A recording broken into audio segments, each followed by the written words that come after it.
માપન એટલે ક્ષેત્રફળનું ચેપ્ટર છે, બરાબર? લંબચોરસ, ચોરસ, વર્તુળ, ત્રિકોણ, પછી સમલંબ ચતુષ્કોણ, સમબાજુ ચતુષ્કોણ, સમાંતર બાજુ ચતુષ્કોણ.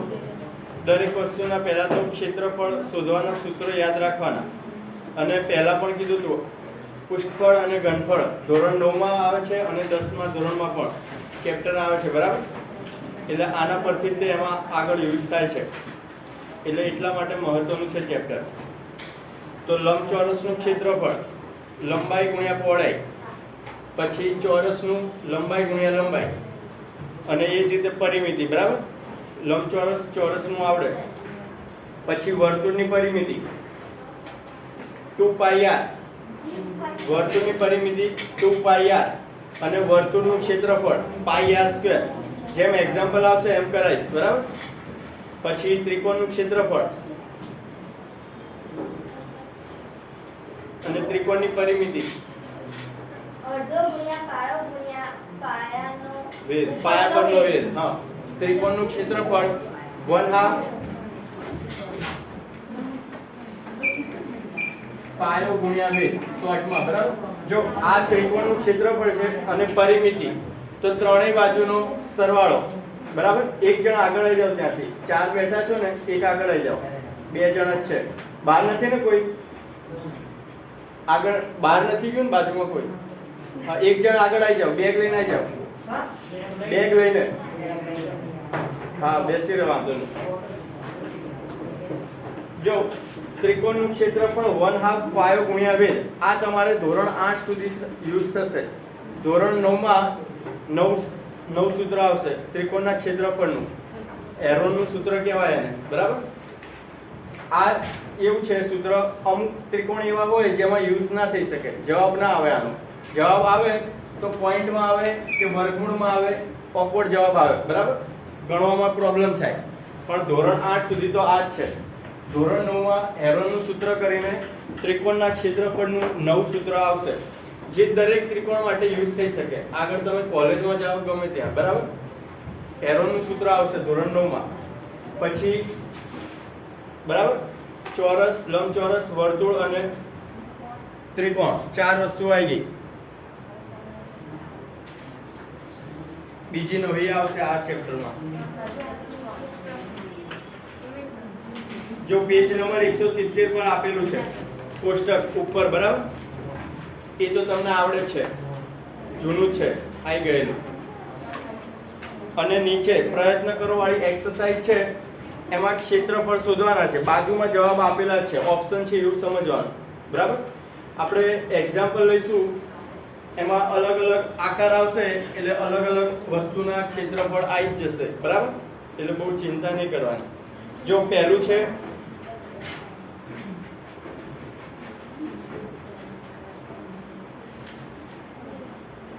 આ કયો આકાર છે? પેલા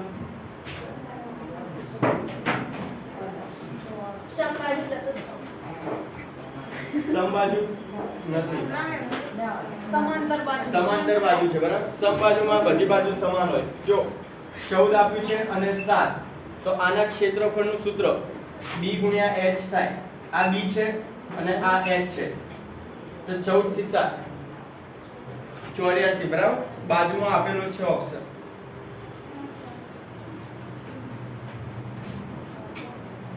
14 * 98 થાય,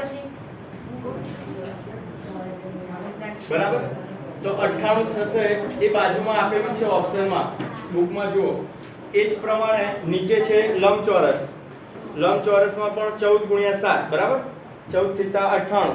એની બાજુમાં છે ચોરસ, સીધું 49, બરાબર? એની ઉપર છે ત્રિકોણ. ત્રિકોણમાં 1/2 પાયો ગુણ્યા વેધ. 1/2 પાયો છે 14 અને વેધ છે ઉપર 7. વેધ અને મધ્યગા બે વસ્તુ આવે, એમાં ડિફરન્સ શું ખબર છે? વેધ અને મધ્યગા. જો આ ત્રિકોણનું આપેલું છે, બરાબર? 7 * 14 = 49. જો વેધ અને મધ્યગા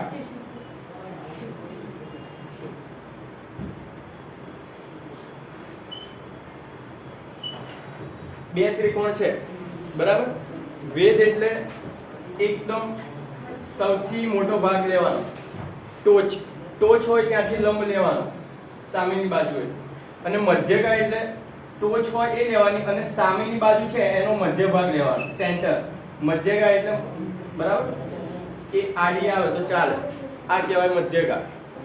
આ વેધ કહેવાય અને આને કહેવાય મધ્યગા. સામેની બાજુ છે એમાં સેન્ટર વાળો ભાગ લેવાનો, ત્યાંથી જોઈન્ટ કરવાની ટોચ, બરાબર. વેધ અને મધ્યગા બંને આગળ પાયથાગોરસનો પ્રમેય આવશે ને ધોરણ 10 માં, ત્યારે આ ડિફરન્ટ ખબર પડશે, બરાબર, કામ લાગશે એમ. અને છેલ્લે અર્ધવર્તુળ.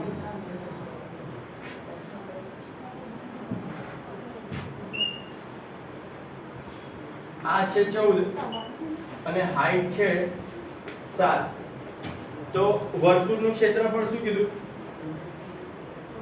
વર્તુળનું ક્ષેત્રફળ, જો વર્તુળના ક્ષેત્રફળ અને પરિઘમાં પ્રોબ્લેમ થશે, બંને સેમ જેવા લાગે.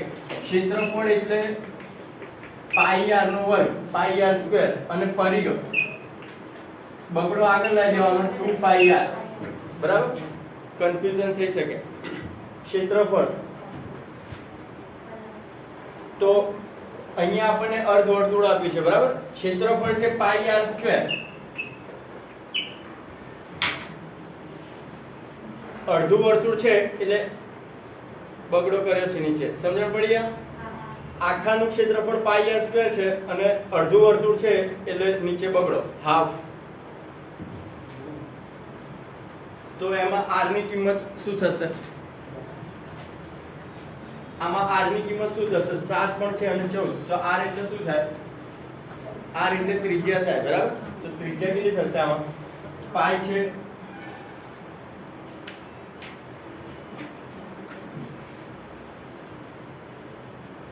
r,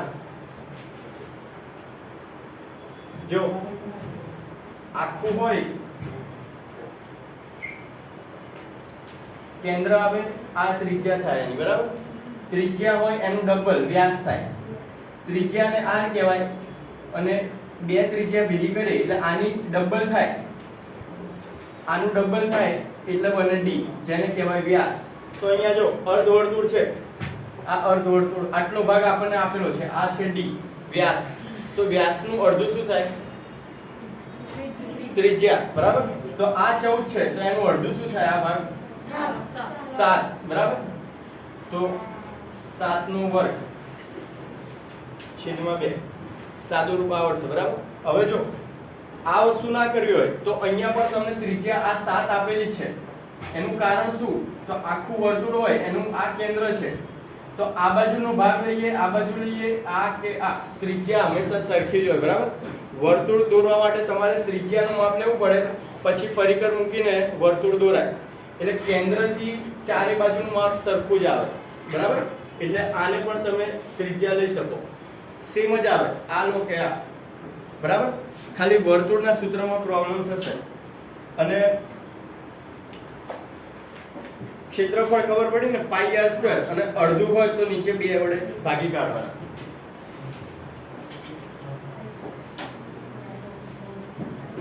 હવે જો આ શું કીધું મેં? d કીધો, બરાબર. આખો d છે અને આ r, આખો ભાગ d છે અને અડધો ભાગ r છે, ત્રિજ્યા. હવે અર્ધવર્તુળનું ક્ષેત્રફળ થયું પાઈ r સ્ક્વેર ભાગ્યા 2. હવે અર્ધ પરિમિતિ કીધી હોય, અર્ધ પરિમિતિ, તો પરિમિતિ હતી 2 પાઈ r. જો આખી પરિમિતિ આટલી થાય, બરાબર. અર્ધ પરિમિતિ કીધી એટલે અડધો જ ભાગ, તો એમાં પણ ભાગ્યા 2 કરવાના, તો આવશે પાઈ r. આ અર્ધ પરિમિતિ, બરાબર. આ અર્ધ પરિમિતિ. હવે આની પરિમિતિ, આ રીતનો આકાર હોય એની પરિમિતિ, અડધું વર્તુળ છે એની પરિમિતિ. તો જો સેમ નહીં થાય બંને, કારણ કે પરિમિતિ એટલે બોર્ડર આપણી, બરાબર. તો આટલો ભાગ આપણને શું મળ્યો? અડધું વર્તુળ, તો કે પાઈ r મળ્યો. પણ પરિમિતિ એટલે દોરેલો ભાગ, બરાબર. તો આ ભાગ પણ એનો આ આકાર છે એની પરિમિતિ જ કહેવાય. આ તો થઈ અડધી પરિમિતિ, પણ આનું માપ હજી બાકી. તો આ કેટલું છે? d છે, બરાબર? તો વત્તા d આટલું શોધીએ ત્યારે આ રહ્યો આકાર છે એની પરિમિતિ મળે આપણને, બરાબર? d પણ લઈ શકો. જો d ના આપ્યો હોય, મોસ્ટ ઓફ ક્વેશ્ચનમાં તમને ત્રિજ્યાનું માપ આપેલું હોય, બરાબર? તો 2r લેવાના, અને ત્રિજ્યા આપી હોય તો વ્યાસ શોધતા આવડવું જોઈએ, ડબલ કરવાના, અને d નું માપ આપ્યું હોય તો અડધું કરવાનું એટલે ત્રિજ્યા મળે, બરાબર?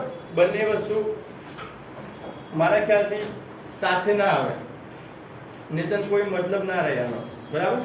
એટલે એક જ વસ્તુ આવે સાથે, અને આ વસ્તુ એટલે સમજવી પડે. તો સ્વાધ્યાય 11.1 જેમ અલગ, જો આ ચેપ્ટરમાં મોસ્ટ ઓફ આકાર જ આવશે, બરાબર? એટલે આકૃતિની પણ જરૂર પડશે, દરેક આકાર અલગ અલગ આવશે એટલે યાદ રાખવું પડશે.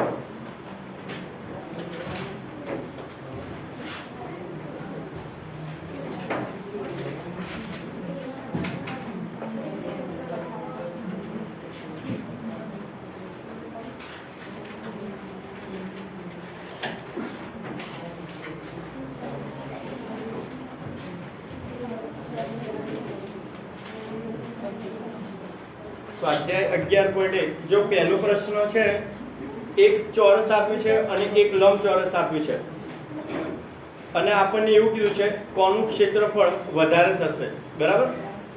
દરેકના માપ ખાલી એક એક જ આપ્યા છે, એક જ બાજુનું માપ આપેલું છે, એના પરથી આપણે શોધવાનું. ચોરસમાં એક બાજુનું માપ હોય તો એના પરથી આપણે ક્ષેત્રફળ અને પરિમિતિ શોધી શકીએ, બરાબર? ચોરસનું ક્ષેત્રફળ શું થાય? તો કે લંબાઈ ગુણ્યા લંબાઈ સરખું જ હોય, બરાબર? તો એક બાજુનું માપ આપણને આપેલું છે,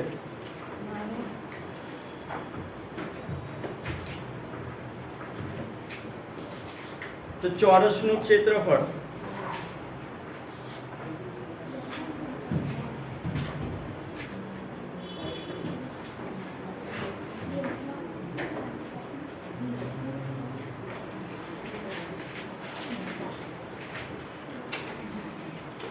એક બાજુનું માપ 60 મીટર આપ્યું છે, તો ચોરસનું ક્ષેત્રફળ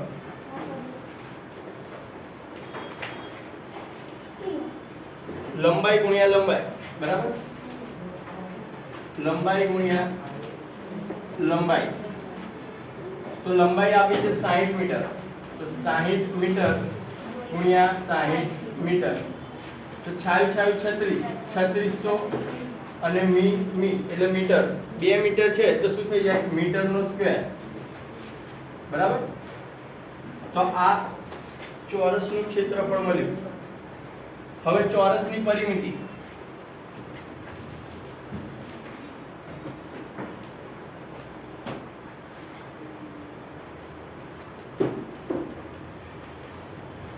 ચોરસની પરિમિતિ એટલે ચારે બાજુનો સરવાળો, તો 4 ગુણ્યા લંબાઈ, બરાબર? 4 ગુણ્યા 60 મીટર, તો 240 મીટર. આ છે પરિમિતિ ચોરસની. હવે પ્રશ્નમાં એવું કીધું છે ટ્વિસ્ટ, જો લંબચોરસમાં એક બાજુનું માપ આપેલું છે 80 મીટર, બીજી બાજુનું માપ નથી, એટલા માટે આપણે ક્ષેત્રફળ ના શોધી શકીએ અને પહોળાઈ નથી એટલે પરિમિતિ પણ ના શોધી શકીએ. પણ એવું કીધું છે કે બંનેના માપ સરખા છે, બરાબર? બંનેની પરિમિતિ સમાન છે, તો ચોરસની પરિમિતિ 240 મળી.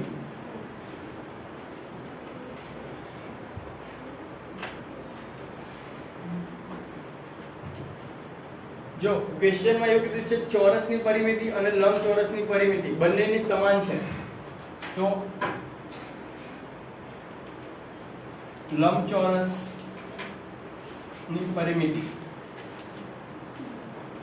એના બરાબર ચોરસની પરિમિતિ, બરાબર? લંબચોરસની પરિમિતિ એના બરાબર ચોરસની પરિમિતિ. તો ચોરસની પરિમિતિ આપણે 240 મીટર શોધી, તો એ અહીંયા મૂકી દેવાની એની જગ્યાએ.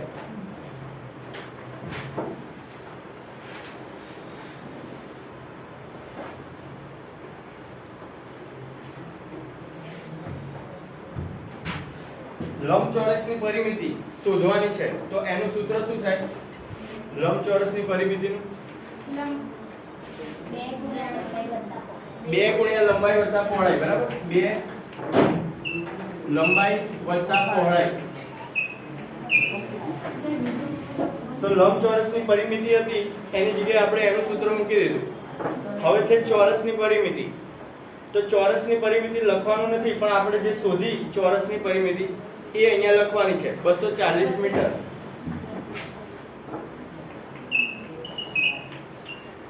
બરાબર 240 મીટર આ વસ્તુ આપણને પ્રશ્નની અંદર આપેલી જ છે બંને સરખી છે તો હવે જો બે આકૃતિ આપી છે એમાં લંબચોરસ છે એમાં લંબાઈ આપેલી છે 80 મીટર બરાબર લંબચોરસમાં લંબાઈ આપી છે 80 મીટર તો આ લંબાઈ છે એની જગ્યાએ આપણે 80 મીટર મૂકી દઈએ વત્તા પહોળાઈ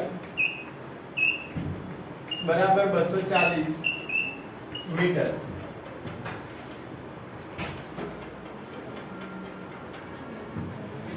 તો બે પેલી બાજુ લેવા પડશે બરાબર કૌંસ છે બે પેલી બાજુ લઈશું એટલે ભાગાકારમાં જશે 80 મીટર વત્તા પહોળાઈ 240 મીટર અને આ બે હતો બરાબરની પેલી બાજુ જાય એટલે ભાગાકારમાં આવી જાય 80 મીટર વત્તા પહોળાઈ 12 દુ 24 એટલે 120 મીટર બરાબર હવે પહોળાઈ આપણે શોધવાની છે 80 મીટર આ બાજુ છે બરાબરની પેલી બાજુ જાય તો શું થાય બાદબાકી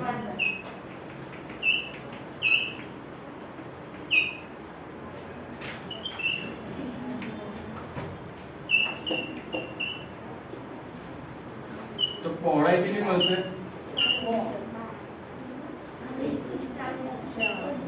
40 મીટર બરાબર તો પહોળાઈ વધી ગઈ લંબચોરસની 40 મીટર અને લંબાઈ કેટલી હતી લંબાઈ તો આપણને આપેલી 80 મીટર તો આના પરથી લંબચોરસનું ક્ષેત્રફળ અને લંબચોરસની પરિમિતિ શોધી શકાય બરાબર પછી ગયો આ ભાગ જો લખવામાં ઝડપ રાખજો કારણ કે આકૃતિમાં અડધું બોર્ડ ભરાઈ જાય બીજી આકૃતિ તો નથી દોરી મેં બરાબર અને ઓનલાઈન વાળાની એવી કમ્પ્લેન આવે છે અક્ષર નાના હોય છે હવે ગણિતમાં મોટા અક્ષર કાઢવા દો ને તો એક દાખલો 3 વાર ભરાય 3 બોર્ડ થાય અને આ દાખલા ક્ષેત્રફળના છે બરાબર એટલે થોડીક ઝડપ રાખજો ખાલી આ બાજુ પતી ગયું ને કારણ કે આટલા અક્ષર પણ નાના લાગે છે ના હજી તો ચોરસનું પત્યું બરાબર ચોરસનું પત્યું બાકી છે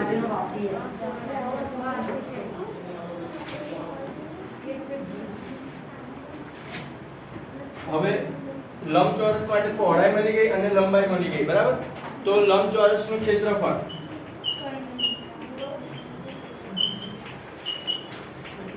લંબાઈ ગુણ્યા પહોળાઈ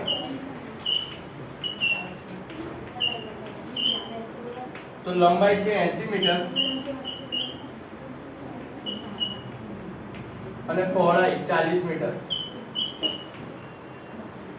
તો 8 ચોક 32 અને મીટર એટલે મીટરનો સ્ક્વેર બરાબર આ થયું લંબચોરસનું ક્ષેત્રફળ અને એની પહોળાઈ પરિમિતિ લંબચોરસની પરિમિતિ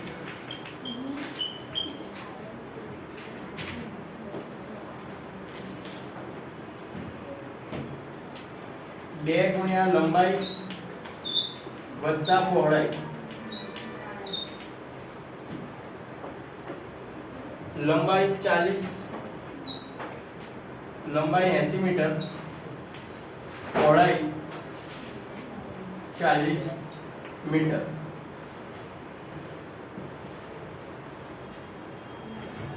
પરિમિતિ નહીં શોધો તો પણ ચાલશે જો બંને સરખી જ આપેલી બરાબર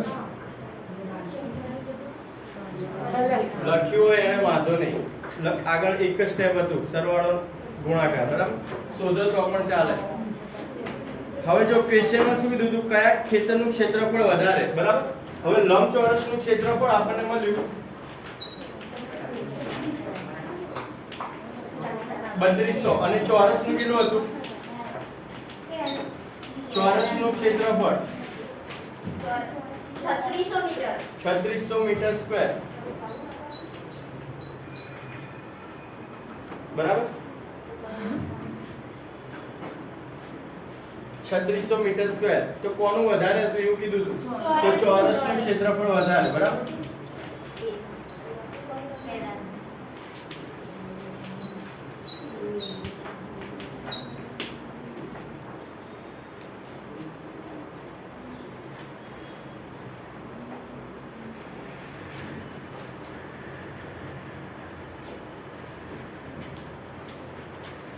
જો આ એક આ ચેપ્ટર છે, પછી નફો ખોટ, પછી સાદુરૂપ અને ચક્રવૃદ્ધિ વ્યાજ જે ગયા સત્રમાં કદાચ ભણ્યા હતા આપણે, બરાબર? હા. પછી એક આ ક્ષેત્રફળ અને પરિમિતિ. આ 4-5 એવા ચેપ્ટર છે જે ગવર્મેન્ટની એક્ઝામ લેતા હોય છે ને એમાં પણ આનો યુઝ થતો હોય છે. આ સેમ ક્વેશ્ચન આવે છે, બરાબર? પણ એ ગવર્મેન્ટની એક્ઝામમાં તમને આ દાખલો ગણવા માટે ખાલી 36 સેકન્ડનો ટાઈમ મળે, બરાબર? હા, એટલે એના માટે આ બધી મજૂરી ના થતી હોય, ડાયરેક્ટ એની શોર્ટ ટ્રીકો આવતી હોય. પણ આ આપણે બુકમાં ગણવાની રીત આપી છે એટલા માટે છે, બરાબર? બાકી લંબચોરસની પરિમિતિ અને ચોરસની પરિમિતિ સરખી હોય તો એના પરથી આનું ક્ષેત્રફળ શોધો, આનું ક્ષેત્રફળ શોધો એવું તો ના આવે. પણ પરિમિતિ આપી હોય બંનેની સરખી તો કોઈ પણ એકની લંબાઈ કાં તો પહોળાઈ શોધવાનું હોય. આ રીતનો એક્ઝામ્પલ ગવર્મેન્ટ એક્ઝામમાં આવતો હોય છે, બરાબર? એટલે એક આ ચેપ્ટર છે, પછી નફો ખોટ, ચક્રવૃદ્ધિ વ્યાજ, સાદુ વ્યાજ, આ બધા એવા ચેપ્ટર છે. અને નવી શિક્ષણ નીતિ કદાચ ખબર હોય તો નેશનલ એજ્યુકેશન પોલિસી 2020 હમણાં જ તે લાગુ કરી કેન્દ્ર સરકારે, બરાબર? તો આ એના માટે છે કે આ જે પદ્ધતિ છે શિક્ષણની, ઘણા એવું કહેતા હોય છે આ બધું અમારે ક્યાં યુઝ થવાનું ગણિત ભણી, બરાબર? તો 36 વર્ષ પછી નરેન્દ્ર મોદીએ બદલી છે શિક્ષણ નીતિ, એટલે એમાં એવો યુઝ થશે અત્યારના જમાના પ્રમાણે, બરાબર? 36 વર્ષ પહેલા દુનિયા કંઈક અલગ હતી, સાયન્સ, મોબાઈલ એવું કંઈ હતું નહીં. એટલે આ બધું છે 36 વર્ષ પહેલાનો સિલેબસ છે. એટલે જો 1-2 વર્ષમાં આવે શિક્ષણ નીતિ, ગુજરાત લાગુ કરે તો આનાથી સાવ નાના દાખલા થઈ જશે. કારણ કે આ મજૂરી કહેવાય, બરાબર? 36 વર્ષ પહેલાની ટ્રીક છે બધી, પહેલાના સાયન્ટિસ્ટો એ બધા શોધેલું હોય એક્ઝામ્પલ તરીકે એ પ્રમાણે. એટલે અત્યારે નવી પેટર્ન આવે જે ગવર્મેન્ટ એક્ઝામના ક્લાસ ભરાતા હોય છે, બરાબર? કોચિંગના, તો એમાં આ વસ્તુ કોઈ ના કરે, ખાલી 4 સ્ટેપમાં જવાબ આવતા હોય. કારણ કે મેં કીધું એ પ્રમાણે 36 સેકન્ડમાં આનો જવાબ લાવવાનો હોય છે, બરાબર? 1 કલાકનું પેપર હોય એમાં 100 MCQ હોય ગવર્મેન્ટ એક્ઝામમાં. તલાટીની હોય, કોન્સ્ટેબલની હોય, પોલીસની હોય, એ બધી અલગ અલગ. ખાલી આ જસ્ટ સમજવા માટે. પતી ગયો ને?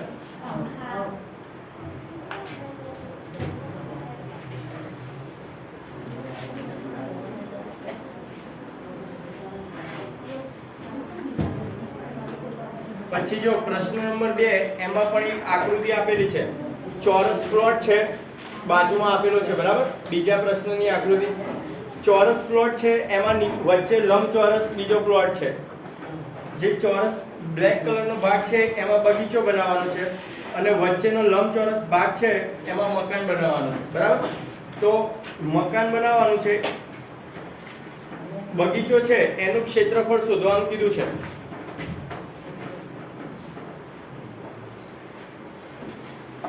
આ જે ભાગ છે એનું ક્ષેત્રફળ શોધવાનું કીધું છે. તો એના માટે શું કરવું પડે? પહેલા આખા ભાગનું ક્ષેત્રફળ શોધવાનું, પછી આનું ક્ષેત્રફળ શોધવાનું. આખા ભાગમાંથી આનું બાદ કરી દઈએ એટલે આ જે વધેલો ભાગ છે એનું ક્ષેત્રફળ મળશે, બરાબર?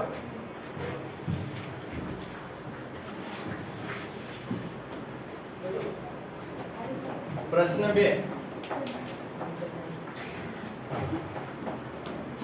તો જો 25 મીટર અને 25 મીટર માપ આપેલું છે ચોરસનું, તો ચોરસનું ક્ષેત્રફળ ચાલુ કરો ગણવાનું.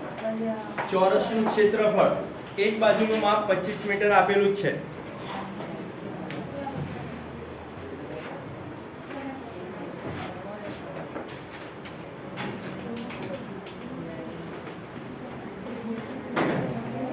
ચોરસનું ક્ષેત્રફળ લંબાઈ ગુણ્યા લંબાઈ.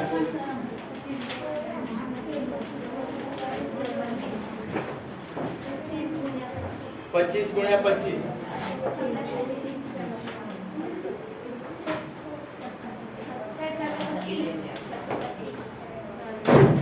625 મીટર સ્ક્વેર. બરાબર? 625 મીટર સ્ક્વેર. જો આ મીટર સ્ક્વેર કેમ આવે છે એ ખબર છે? 2 મીટર છે એટલે. બરાબર? સાંભળો, આપણે 2 ગુણ્યા 2, જો અવાજ ના કરશો, બરાબર? ચેપ્ટર એવું છે, લખવાનું વધારે છે આમાં, એટલે હા ટાઈમ બગડશે ને તો એક પીરિયડમાં 2 જ એક્ઝામ્પલ થશે અને 4 સ્વાધ્યાય છે, એક મહિનો આમ જ જતો રહેશે, એટલે અવાજ ના કરશો. જો 2 ગુણ્યા 2 હોય તો આપણે 2 નો વર્ગ કરીએ છીએ, બરાબર? તો એ જ રીતે અહીંયા 25 ગુણ્યા 25 હતા તો 625, પણ જોડે મીટર પણ છે બંનેના, મીટર ગુણ્યા મીટર એટલે મીટરનો સ્ક્વેર. આ થયું ગણિતની રીતે, બરાબર? અને રિયલ લાઈફમાં હમણાં કહું દાખલો પતાવીશ. જો ચોરસનું ક્ષેત્રફળ મળી ગયું, હવે વચ્ચે મકાન આપ્યું છે એનું ક્ષેત્રફળ, તો લંબચોરસનું ક્ષેત્રફળ, લંબચોરસનું ક્ષેત્રફળ, લંબચોરસનું ક્ષેત્રફળ તો કેટલું છે? એક બાજુ 15 મીટર અને 20 મીટર, લંબાઈ ગુણ્યા પહોળાઈ, બરાબર? લંબાઈ ગુણ્યા પહોળાઈ, તો લંબાઈ છે 20 મીટર અને પહોળાઈ છે 15 મીટર, તો 15 × 30 300 મીટર સ્ક્વેર, બરાબર? 300 મીટર સ્ક્વેર. હવે ઉપર મોટું છે, નીચે નાનું છે, તો ચોરસના ક્ષેત્રફળમાંથી લંબચોરસનું ક્ષેત્રફળ બાદ કરીએ તો આપણને જે વધારાનો ભાગ છે સાઈડનો એ મળી જાય. આ લંબચોરસ છે એમાંથી આ વચ્ચે ચોરસનું બાદ કરીએ તો આ જે ભાગ છે એ મળી જશે, બરાબર? 325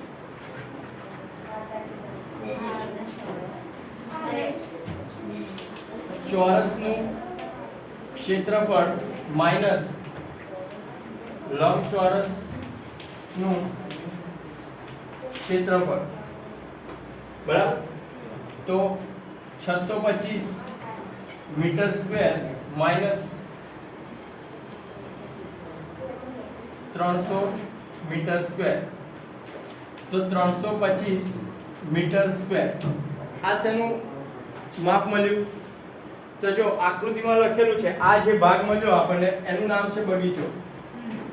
બગીચાનું ક્ષેત્રફળ મળ્યું, બરાબર? તો બગીચાનું ક્ષેત્રફળ બરાબર 325 મીટર સ્ક્વેર, 325 મીટર સ્ક્વેર મળ્યું. હવે આપણને શોધવાનું શું કીધું છે? જો 55 રૂપિયા ભાવ આપ્યો છે પ્રતિ ચોરસ મીટર બગીચો વિકસાવવાનો, બરાબર? એક ચોરસ મીટરનો ભાવ 55 રૂપિયા છે. આપણી પાસે 325 ચોરસ મીટર છે, તો શું કરશું? ગુણાકાર, બરાબર? તો ગુણાકાર કરશો એટલે મળી જશે.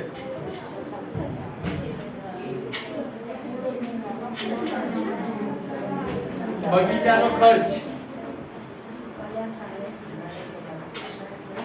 325 મીટર સ્ક્વેર ગુણ્યા 55 રૂપિયા, બરાબર? તો કેટલા થશે? 55 ગુણ્યા 325,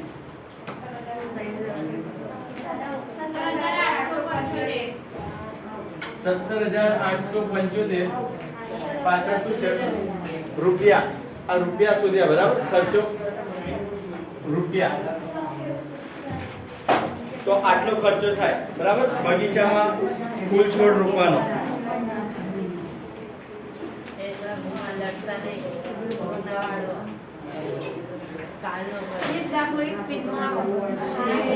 આ નાના છે હજી તો. ચોરસ, એ અવાજ ના કરો. ચોરસ અને ચોરસ લંબચોરસના છે એટલે નાના છે. જો